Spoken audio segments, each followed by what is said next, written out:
Ya Allah ya Rabb, Masya Allah Karim, ipang hese-hese nah urang titah itu belajar nahan nafsu. Masya Allah salilah hirup mal bisa urang nahan nafsu lamun henteu dilalanyahan heula. Cara ngalalanyahan nahan nafsu pondok pesantren. Tadi pondok pesantren teh jangan ngalalanyahan nahan nafsu. Boro-boro keur teu boga keur bogana ge henteu kokomoan. Ieu tah mahalna jadi santri teh. Mahal jadi santri teh lantaran lain sakadar bisa ngaji. Ai sakadar bisa ngaji mah gampang. Baca Quran ti mimiti ngejah nyambungkeun terus makharijul hurufna jeung lagamna gampang. Ngalaksanakeunana nu dibaca nu hese. Kitab laon garan-garan geus diaji mah Sapinah, Takrib, Riyad, terus Fathul Muin belah dituna kitab-kitab juara anggotan bisa dibaca tapi nahan nafsuna nu hese. Ya Allah ya Rabb, nu mantak laluhur ge Ki Asnawi Caringi, Syekh Abdul Karim, Ki Abdul Halim, kabelah dina guru urang Abah Ucu ngajina sarua Fathul Muin kitu-kitu keneh tapi kadeleuna kesederhanaan. Lain teu kabelieun nya mobil teh, lain teu kabelieun nya baju bagus teh, jang naon atuh ja bakal ditinggalkeun tah boga pikiran kitu. Jieu hese teh tah boga pikiran kos kitu tah. Ya Allah ya Rabb. Abuya Cidahu ti Lokawamana ti baheula teh urang ka ditu teh memandang manehana teh keur salat teh, ka ditu teh keur ngaji keur salat. Nah atau manehanana teh teu bisaeun cara batur, bisaeun tapi deuk naon lah nahan nafsu. Masya Allah Karim. Nah ieu urang belajar nahan nafsu nu hese teh nu mantap. Karasa hese teh ketika urang terjun cik aing coba jahot coba ieu ngalawan nafsu kakarak saselehna kanyahoan ku diri sorangan. Nu mantap Allah ngutus nabi, nu mantap Allah ngutus para syuhada, nu mantap Allah ngutus para aulia Allah, belah dieuna Allah ngutus para kiai. Ndek naon ieu? Jang menggali sesuatu anu aya di diri manusia. Kita aya harta anu terpendam di diri manusia anu lamun teu digali bakal nyelonong tuh kafir, mun teu digali bakal bablas tuh munafik, mun teu digali bakal nyelonong terus tuh para jenderal anu kebablasan, lamun teu digali bakal bahaya tuh para polisi-polisi anu teu mawas diri, lamun teu digali tuh DPR anu henteu digali dirina bakal bahaya kabeh ge. Boro-boro eta DPR, polisi, TNI, pemerintah, kiai ge nu teu ngagali dirina mah pagong. Kalau ngomong sia aing keur serius ya. Tuh Allah ngutus setiap saat wali-wali Allah. Allah ngutus setiap saat para ulama-ulama. Jang naon eta? Menggali dirina, menggali harta-harta anu terpendam di masyarakat. Mantap kiai eta aya dua fungsina, hiji menggali diri sorangan, kedua menggali masyarakat. Makin hebat menggali diri, makin hebat engke bakal menggali masyarakatnya. Sanajan dinten teh kitu bae teh kiai mah sebab utusan Allah. Ketika kiai geus bisa menggali diri kapanggih oh jahe nafsu teh seakan wujud bisa disingkirkeun nafsu teh. Si teh nafsu teh nafsul ammaratu bisu, ieu teh nafsul kamilah bisa kanyahoan bakalna lantaran geus digali. Ketika digali maka manehanana panceg ka Gusti Allah. Mantep geus dina mantep nanyana bakal kabawa masyarakat teh kamantepan ku kamantepan dirina. Geus atuh urang kuari kudu sibuk jang mengejar alam nu bako anu kekal. Kasibukan urang sapopoe teh kuari ieu tanya ka diri urang, lobaan sibuk urusan dunia apakah lobaan sibuk urusan akhirat? Teu kudu kukula dijelaskeun urang bae masing-masing. Urang bae masing-masing awak ai sia sih sebenarnya lobaan sibuk urusan dunia apa lobaan sibuk urusan akhirat? Urang tananya ka diri mantap.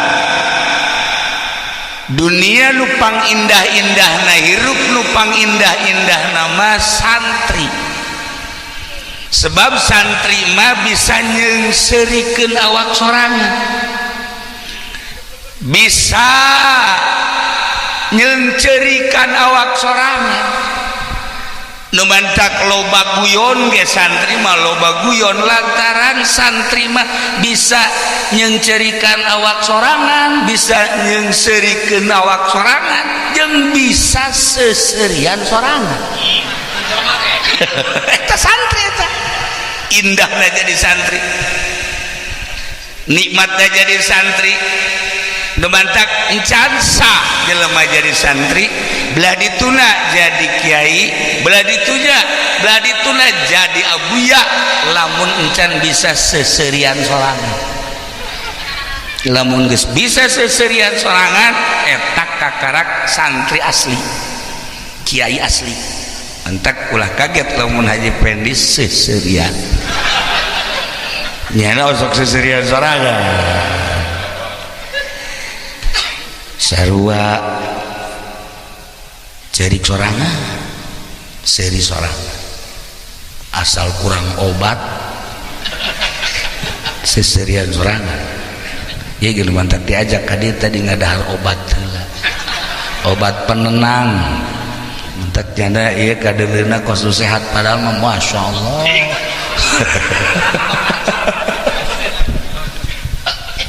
Tuh ya.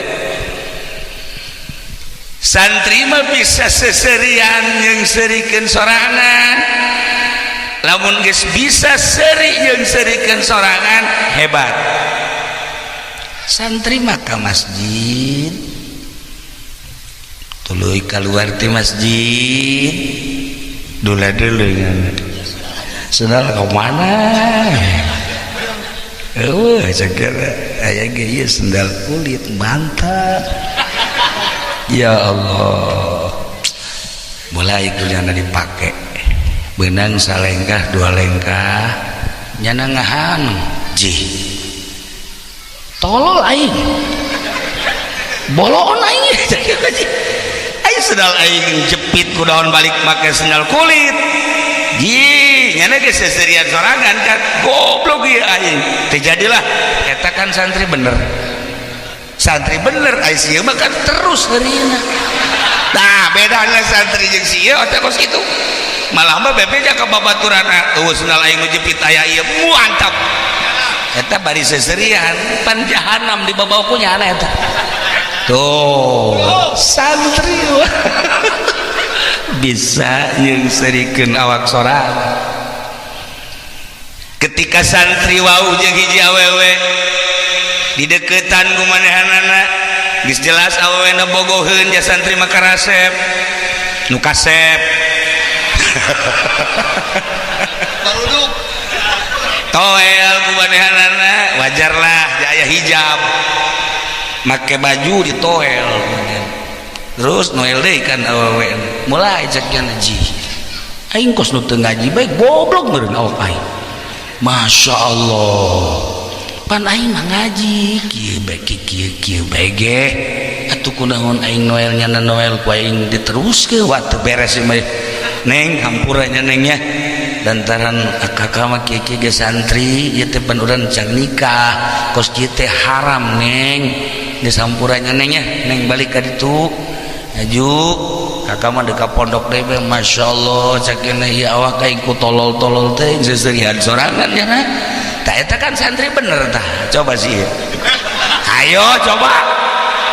boro-boro nu daekeun nya ka dieu sia ka dieu ye goblok aing geus beak ka dieu itu melet sia jadi pelet ya teu daekeun ya dipaksa kan eta kan ngaranna teu eling tuh bedana santri masya Allah indah dah jadi santri mantep bisa nyengserikeun sorangan bisa nyengcerikeun sorangan eta gambaran-gambaran anu rendah belah dituna tengah peuting nyana tafakur ulah kakak ngomong sih jalan santri aing mah kerja di tangga jeung santri bego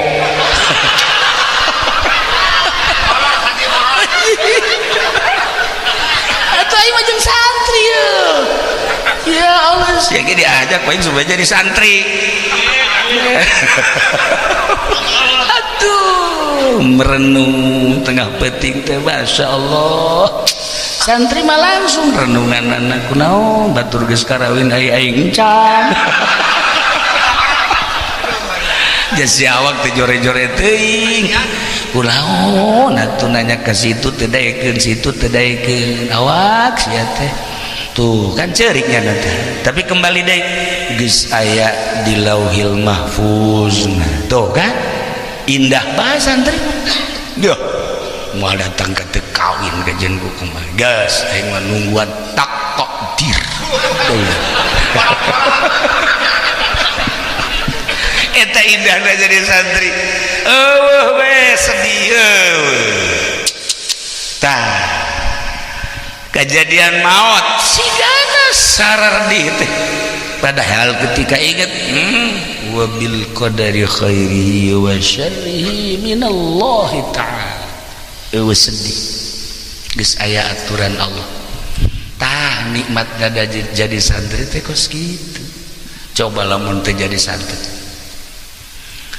ka imah aya nu menta cai teu bisa ditanya diajak ku dulur-dulurna kunaon ieu 20 poe ka tukang ieu pamajikanana maot maju bari can bisa ditanya mas santren henteu ieu tadi henteu cek masya Allah akibat teu mas santren kos kitu santri pamajikanna maot jahat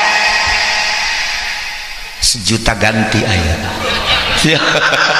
tenang santri eueuh riweuhnya nama dek nu jangkung dek nu pendek dek nu bede pokona dek nu kunyit aya batak tenang kadeleula siga nu sedih teu aya santri sebabna kembali ka Sang Khaliq masya Allah boro-boro sagede santri sagede ustad sagede kiai jelema nu sok biasa ngaji bae ge asal ngaji bae kadeleuna siga nu sedih teu aya ka dituna asal geus beres kembali ka Allah nikmat ngeuna tilok merontak ngahayang-hayang di luar aturan Allah tarai sakumaha Kangjeng Nabi Sulaiman alaihi salam hiji rasul hiji nabi anu moal aya tandina datang ka kiamat gagah aya di Kangjeng Nabi Sulaiman sugih aya di Kangjeng Nabi Sulaiman pinter da puguh nabi saha tandingna moal aya bisa ngobrol teh lain jeung manusia bae jeung hewan bisa ngobrol jeung tatangkalan bisa ngobrol jeung angin bisa ngobrol jeung setan bisa ngobrol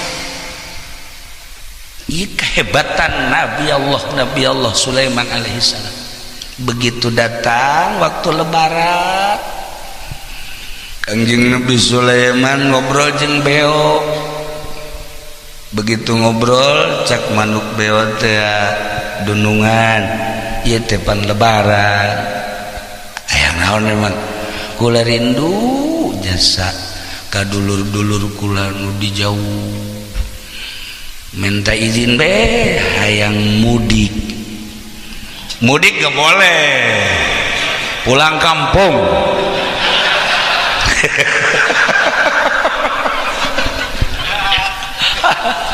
Hebat presiden urang. Atuh mudik teu meunang pulang kampung boleh. Seperti eta. Udah sok serius ya tuh.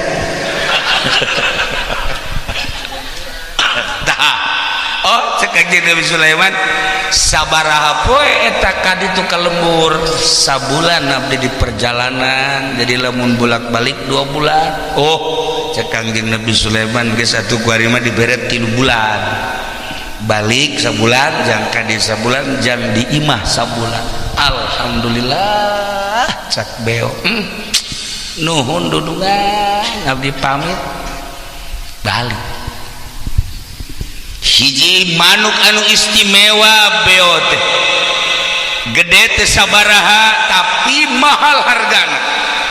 Ieu beo mentek di Turki mah di Turki jadi kaheureuyan manuk beo teh ku hiji wali.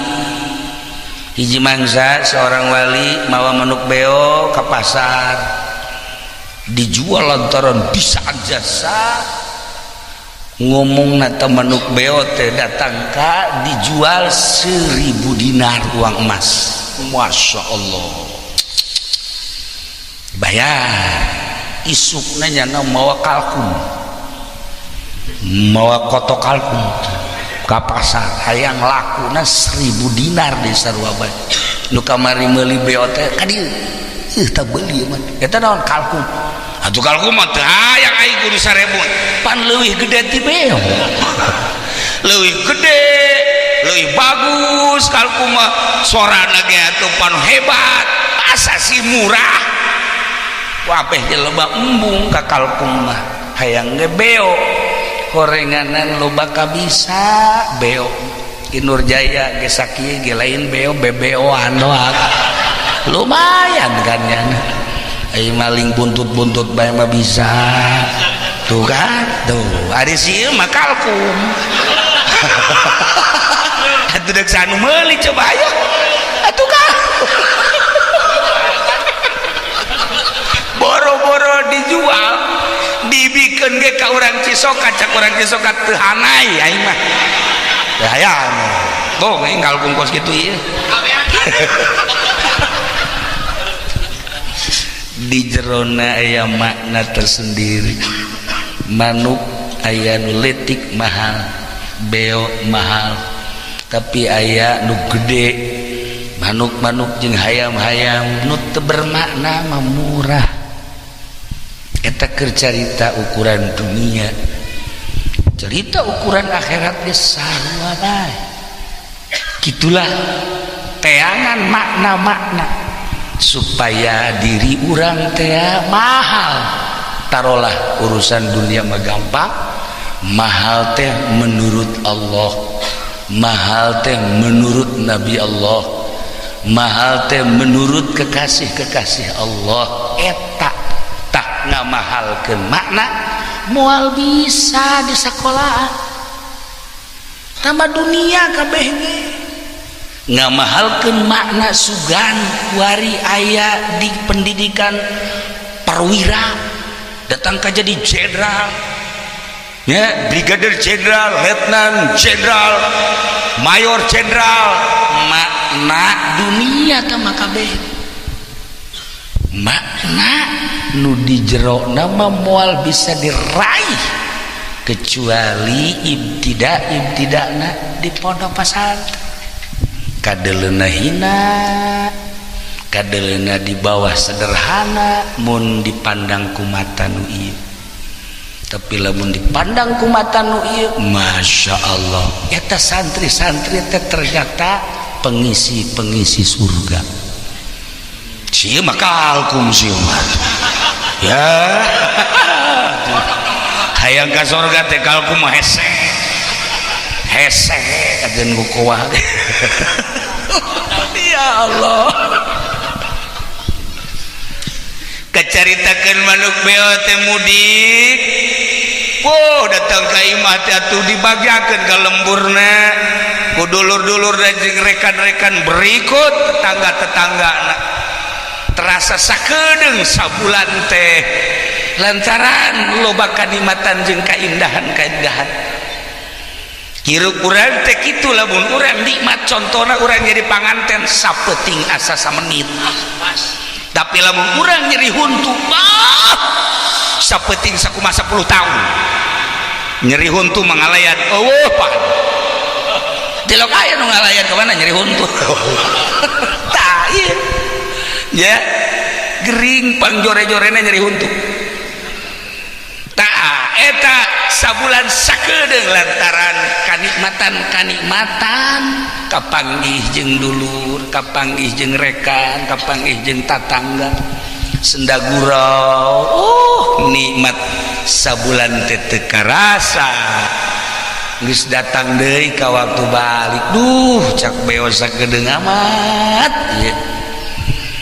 nyana hayang mawa oleh-oleh jang raja naon nu paling dipake karesep sedengkeun di kerajaan mah nu ngaran dahareun inumeun pake geus teh kudu dicaritakeun naon isi oleh-oleh aya tah nu boga beong ieu aya hiji cai ngaranna cai kahuripan lamun diinum ku saha bae ieu bakalna moal paeh-paeh tah cak beo ieu mantep ye jeung oleh-oleh raja mah ieu geus langsung diasupkeun kana botol leutik aju ditalikeun kana jangjangna beo pamit selamat tinggal saudara rekan ahli-ahli kula hendak berangkat ke istana untuk melaksanakan tugas sebagai satpam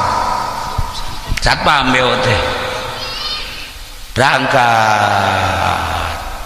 Kangjeng Nabi Sulaiman geus kieu bae beo jang datang ya geus datang ka waktu datang lamun eueuh poe ieu waing disusul melalui angin jeung melalui setan-setan berangkat Kangjeng Nabi Sulaiman ya setan ya jin ya angin teu kebal datang beo assalamualaikum waalaikumsalam woi maneh beo nuhun tuan raja ditanya kumaha kaayaan di itu oh cerita beo bahagia luar biasa terakhir cek beo kula teu boga oleh-oleh naon jasa segala aya di dieu mah ngan ieu be boga oleh-oleh teh cai kahuripan cek Kangjeng Nabi Sulaiman ieu fungsina lamun diinum ku tuan raja teh ieu moal paeh-paeh panjang umur datang ka hampir kiamat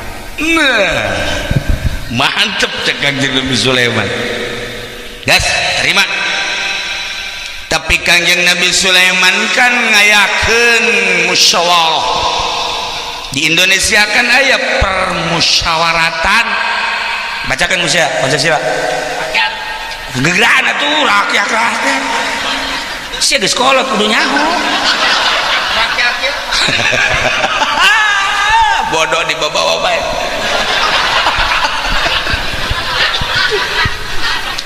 teguarikan ieu keur dirancang undang-undang melalui permusyawaratan wakil-wakil urang ke berbagai praksi geus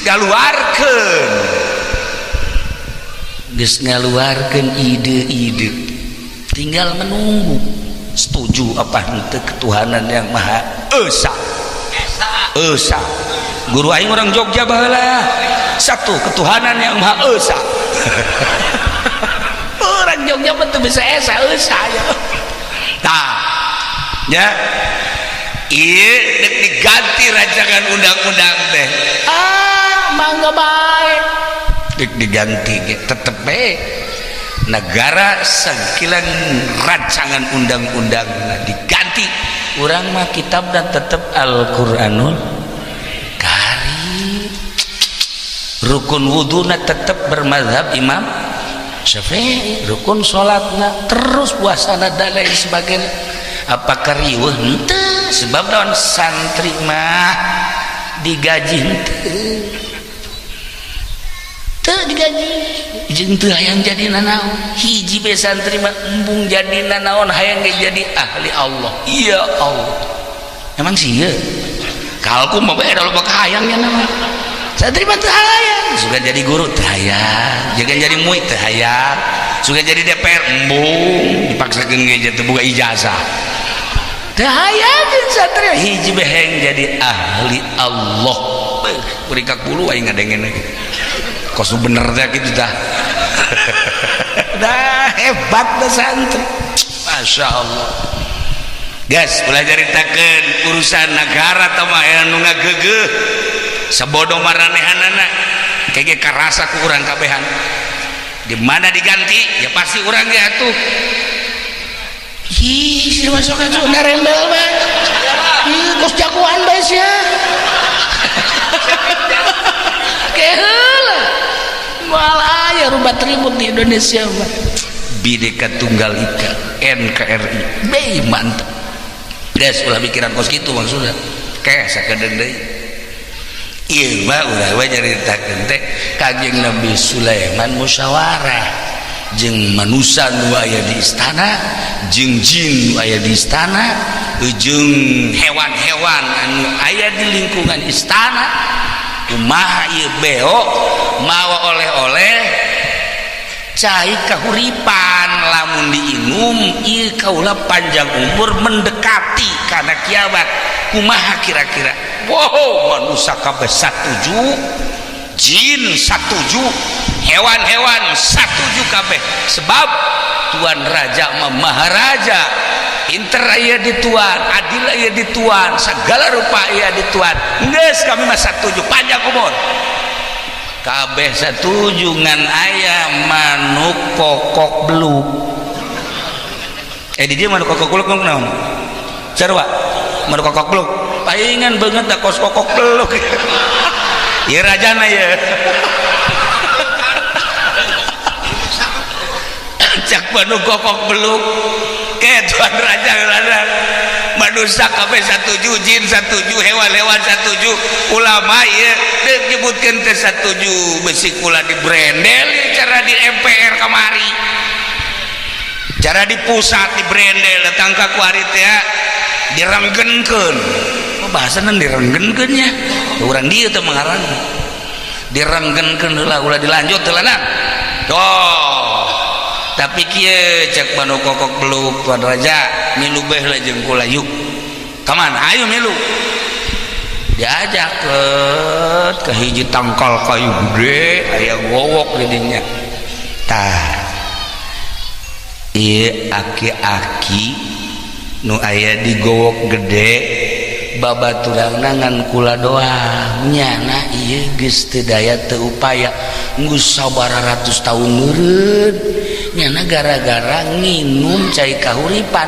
kuari jada ieu teu bisa ka mana batur geus paraeh kabeh nyana tinggal kicep bae kieu tah Tuan dae gitu hayang cak Kanjeng Nabi Sulaiman nah Tuan ge lamun nginum eta bakal kos kieu bung cek Kanjeng Nabi Sulaiman bung nangis ka eta dimusyawarahkan deui dimusyawarahkeun di MPR kumaha rancangan undang-undang salah aing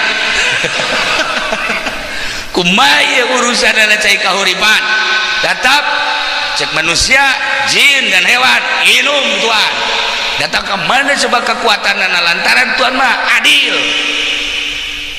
didinya malaikat Jibril turun langsung ditepak ke malaikat Jibril besi diinum plek bepes cek lagi nusuman saya numpak Jibril oh hampura Jibril suganti si pepen dibunuh gua ingat si kalkum itu menenaonan itu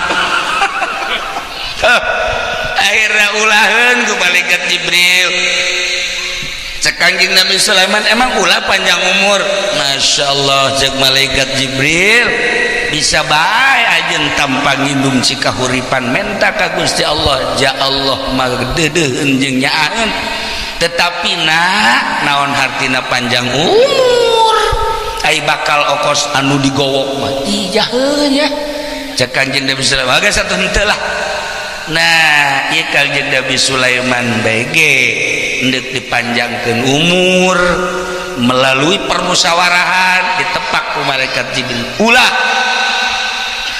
ieu ge sarua si ge pan hayang panjang umur urang doakeun yuk mudah-mudahan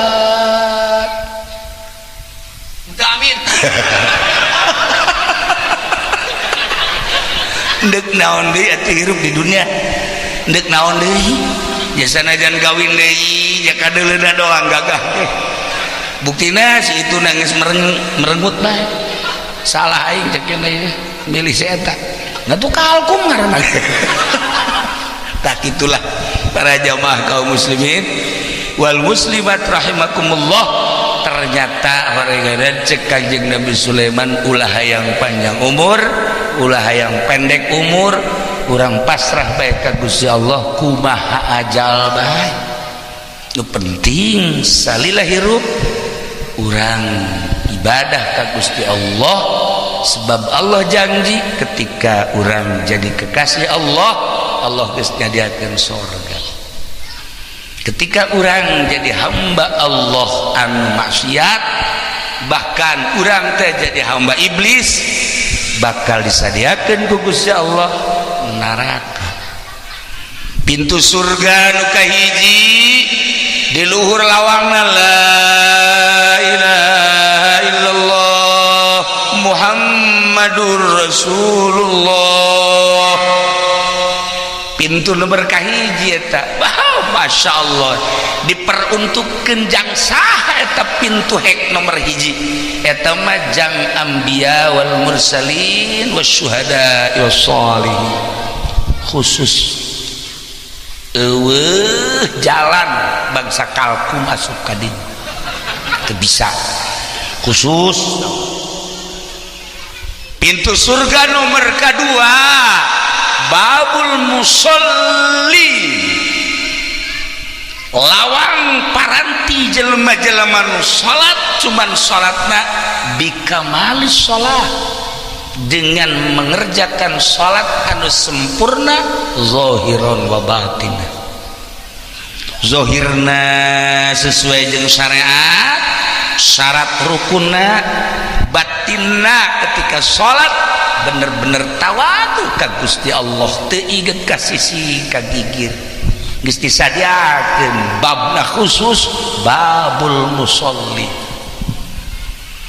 tinggal ragape aing asup moal ka kalawang eta asup ka moal aing ka lawang eta atuh tinggal ku urang we dikira-kira salat aing urang kos kumaha salat anu bakal asup ka dinya khusus salatna anu ketika Allahu Akbar geus teu inget kana naon inget ka Allah 4 rakaat teh inget ka Allah bae magrib 3 rakaat inget ka Allah isya 4 rakaat inget ka Allah bae salila salat subuh 2 rakaat inget ka Allah tah bakalna asupna ka lawang eta eueuh harepan sih geus 180 derajat eueuh harepan atuh jangan salat ka karek Allahu Akbar karung goni nu kadeuleu karung ayam nu kadeuleu berbagai karung ai keur teu salat poho ka karung ai keur salat inget iyalah jelema nu salat bakal disiksa ku salat normal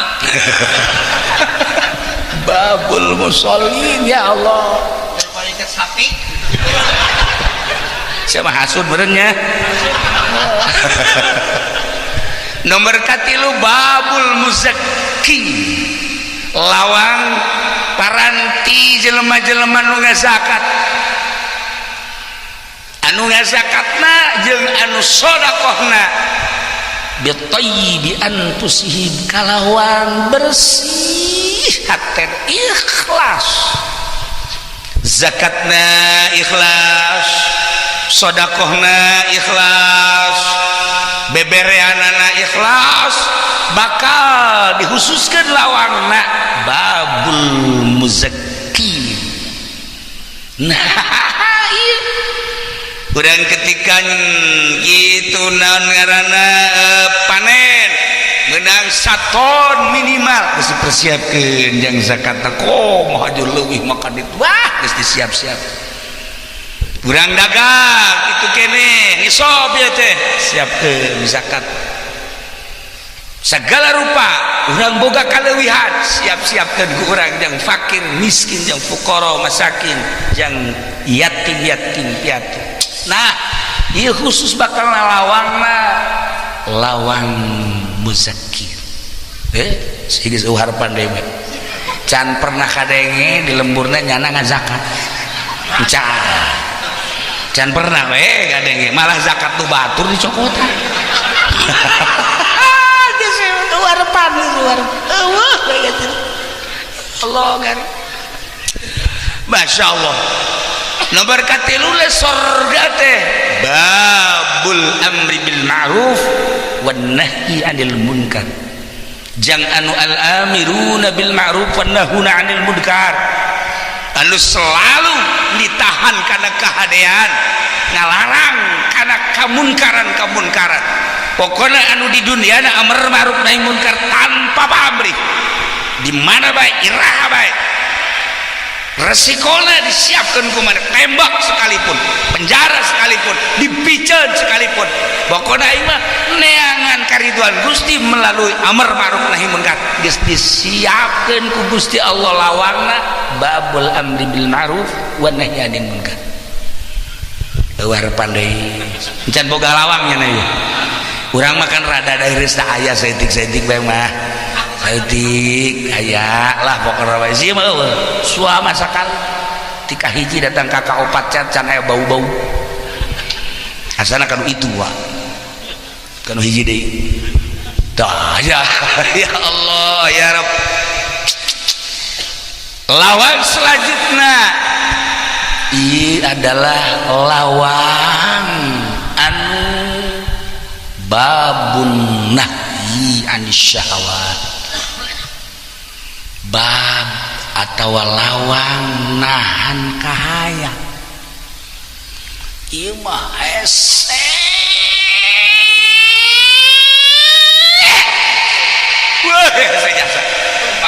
nahan kahayang Masya Allah karim syahwat-syahwat jeung kahayang-kahayang telah jadi dunia ieu moal lila tahan kurang ke di akhirat lain teu kabeuli mobil mewah teh kabeuli tahan lain teu kabeuli baju bagus teh kabeuli tahan lain teu kabeuli awewe nu mana ge tapi kabeuli ditahan dek restoran mana ku aing didatangan bisa aya tapi ditahan nahan eta horenganan bakal ngajadikeun cukang lantaran lawangna khusus ke di akhirat babun nahyi anis syahwat ya Allah ya Rabbi encan kabagian lawang keneh bae kinur jage kiceup mana ya ini mana ya keur ngintip can aya can aya tuh kinur jaya encan komo sia oh jauh jasa teman tuh ini kiai can aya komo eta ya Allah ya Rabb Masya Allah karim ieu panghese-hese na urang titah ieu teh belajar nahan nafsu Masya Allah salila hirup mal bisa urang nahan nafsu lamun henteu dilalanyahan heula cara ngalalanyahan nahan nafsu pondok pesantren tadi pondok pesantren teh jangan ngalalanyahan nahan nafsu boro-boro keur teu boga keur bogana ge henteu kokomoan ieu tah mahalna jadi santri teh mahal jadi santri teh lantaran lain sakadar bisa ngaji ai sakadar bisa ngaji mah gampang maca Quran ti mimiti ngejah nyambungkeun terus makharijul hurufna jeung lagamna gampang ngalaksanakeunana nu dibaca nu hese kitab laon garan-garan geus diaji mah Sepinah Takrib Riyad terus Fathul Muin oblah dituna kitab-kitab juara anggotan bisa dibaca tapi nahan nafsuna nu hese ya Allah ya nu mantak laluhur ge Ki Asnawi Caringi Syekh Abdul Karim Ki Abdul Halim kabelah dina guru urang Abah Ucu ngajina sarua batul moina kitu-kitu kene tapi kadeleuna kesederhanaan lain teu kabeulian nya mobil teh lain teu kabeulian nya baju bagus teh jang naon atuh ja bakal ditinggalkeun tah boga pikiran kitu jieu hese teh boga pikiran kos kitu tah ya Allah ya Rabb Abuya Cidahu tilau kawamana di baheula teh urang ka ditu teh memandang manehana teh keur salat teh ka ditu teh keur ngaji keur salat nah atau manehanana teh teu bisaeun cara batur bisaeun tapi deuk naon lah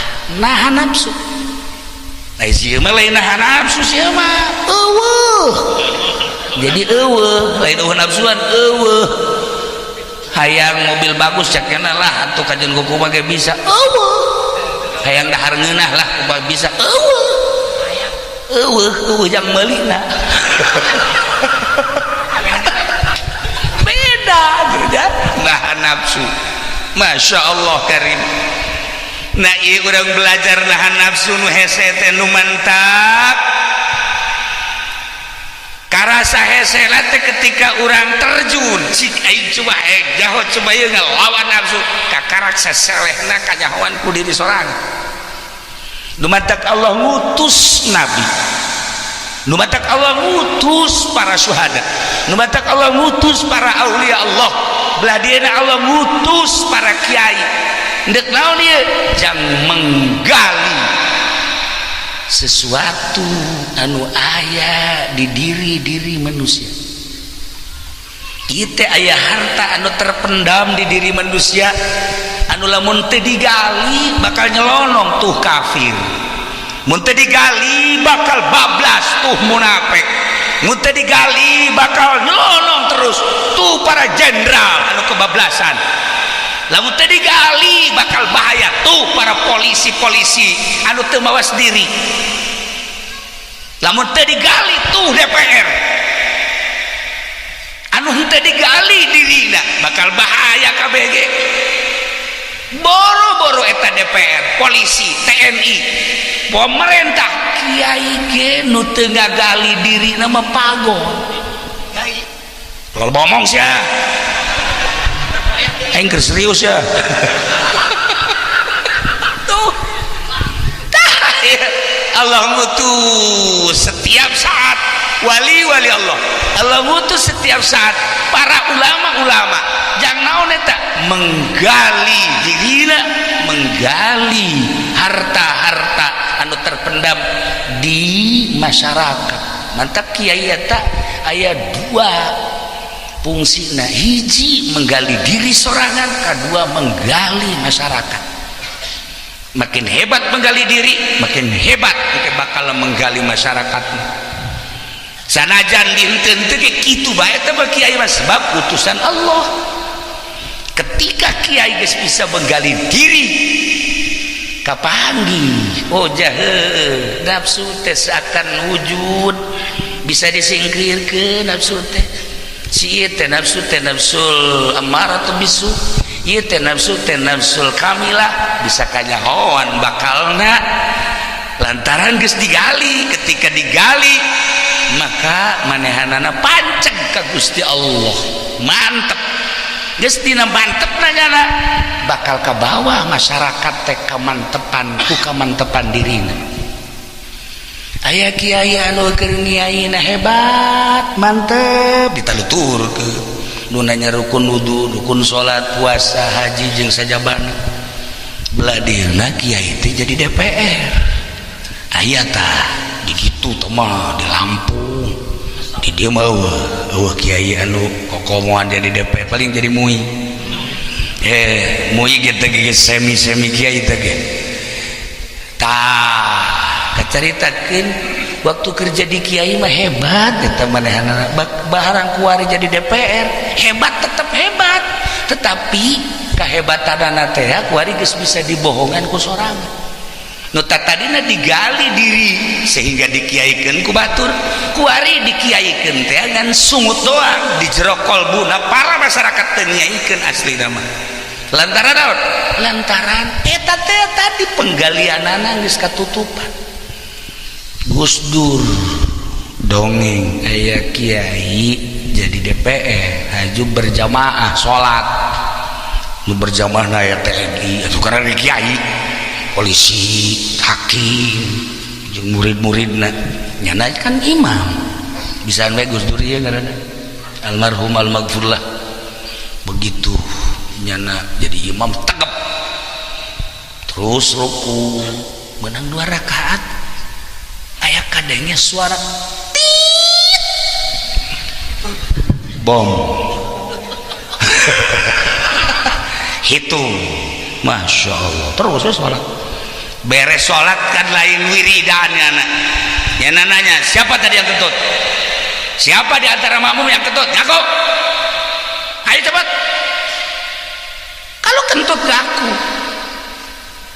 jangan sampai gak ngaku ayo siapa yang lantaran ngaku polisi nangtung saya polisi kemudian dia hakim saya juga hakim coba segera siapa yang tadi kentut ngaku ngaku cek polisi hai sumpah seorang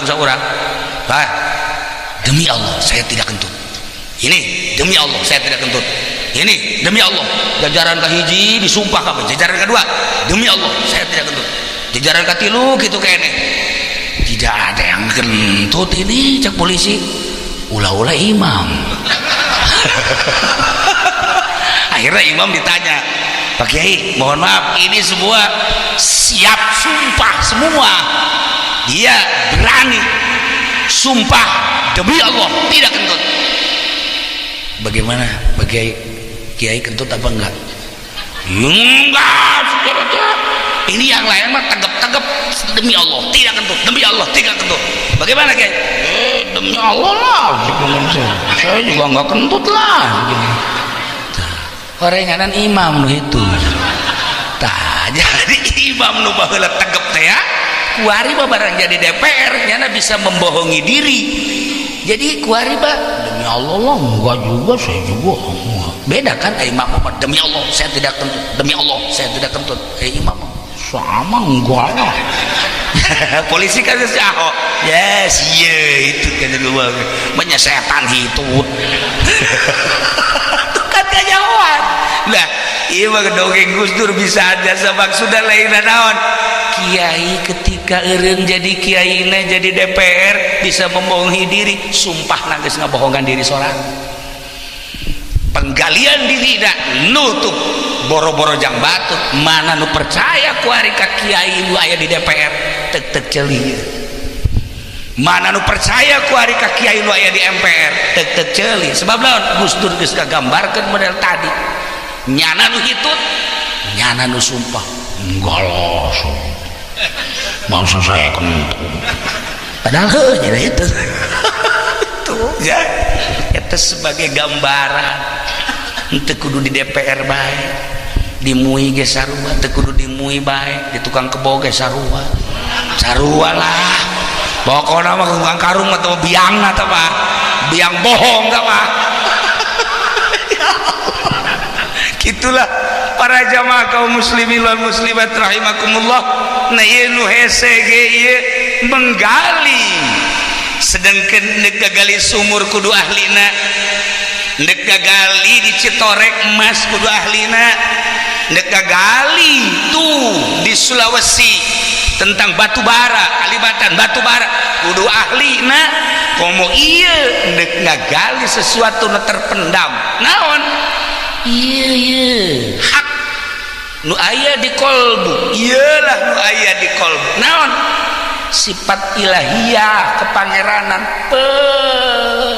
pengertian artinya pengakuan bahwa pangeran teh Allah saha nu ngagali eta lamun lain kiai nu ngagali pangeran teh Allah kiai diperuntukkan ku Gusti Allah ka dunia selain nabi penerusna warasatul anbiya ialah para aulia-aulia Allah para kiai nu mantak luhurna kiai kunaon eta batur mah gagali sumur hayang cai batur mah gagali teh gagali tanah hayang emas batur mah gagali teh gagali tanah hayang batu bara jeung logam-logam nu sejenna urusanna dunia tapi tapi kiai mah menggali kolbu manusia supaya mengaku pangeran teh Allah mahal jasa. Saenggeus ngarti pangeran Allah teh aya syariatna dituntun ku kiai teh. Ya Allah, mahal amat makna kiai. Saenggeus dituntun melalui syariat, dituntun ku kiai teh supaya muat keyakinanana melalui ilmu thariqah, tuntun ku kiai. Makna kiai teh lain sambarangan lantaran hendak nyalametkeun manusia ti seuneu neraka nu lawang sorgana geus dipersiapkeun sakumaha tadi asal bisa. Ya ayyuhan nafsul mutmainnah irji'i ila rabbiki radiyatan mardiyah. Kiaina lamun deuk maot, tapi kiaina lain kiai nu DPR tadi teh, lain kiai anu osok ngagigiring kebo lain ya lain kiai anu osok kalkum lain. Tambah kiai monyet. Tah, kiai emang kumaha gitu. Di Al-Qur'an tadi geus dijelaskeun. Ketika berbaring kieu urang teh nyaho bakalna tek lapoek. Aya suara irji'i ila rabbiki radiyatan mardiyah. Diomongkeun teh irji'i nafsu balik maneh ka pangeran maneh. Irji'i ila rabbiki radiyatan mardiyah. Saat etala sang kiai belah ditunda mawali lantaran geus aya suara ngan hese dicaritakeunana suara eta nu nyaho Imam Ghazali, nu nyaho Tuan Syabdul Qadir, nu nyaho sederetan wali-wali Allah anu kula mangan sakadar nyampikeun hungkul. Tah begitu irji'i ila rabbiki ti harita ta sang kiai mah pepegatan jeung dunia teu hayang aing kana dunia, pepegatan jeung makhluk teu hayang aing jeung makhluk. Keur masa hirup nambah teu pati bisa, tapi ketika geus aya suara Pedi siap irji'i balik sia ka ditu ka kuburan nolong sia sorangan. Lain deui lain kiai masalahna ieu mah sesemperan di itu di mana tadi solehan atuh moal tapi kiai mah Kindor Jaya irji'i ente diteruskeun pagon tah kididi irji'i ila rabbiki radiyatan mardiyah langsung. Tah loba jelema nu diangkat jadi kekasih Allah teh deuk sakarat lantaran ngadenge irji'i ila rabbiki. Aing teh teu bisa keur hirup mah, tapi ieu aya sen irji'i ila rabbiki irji'i ila rabbiki irji'i ila rabbiki radiyatan mardiyah. Saat eta ditunggu ku malaikat begitu pas eueuh di jero hatena fadkhuli fi ibadi wadkhuli jannati. Dicabut nyawana geus eueuh karesep kana dunia. Keuntungan santri, keuntungan ustad, keuntungan kiai, masya Allah. Sebabnya naon diperuntukkan ku Gusti Allah jangan gali kolbu manusia.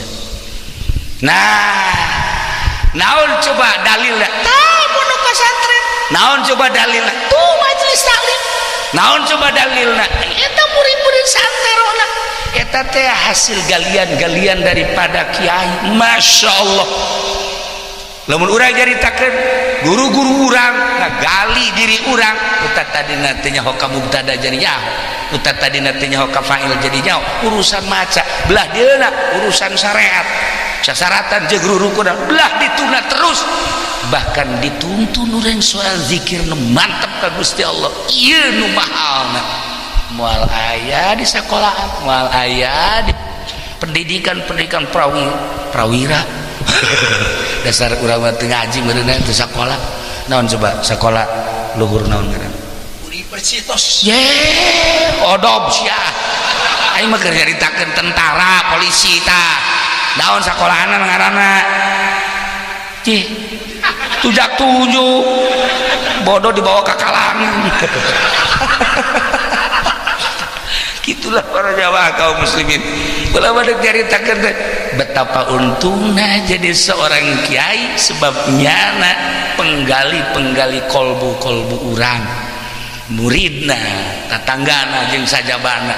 Modalna urang asal cinta ka ahli Allah, urang bakal dihijikeun jeung maranehanana walaupun teu datang karena naon nu dimaksud.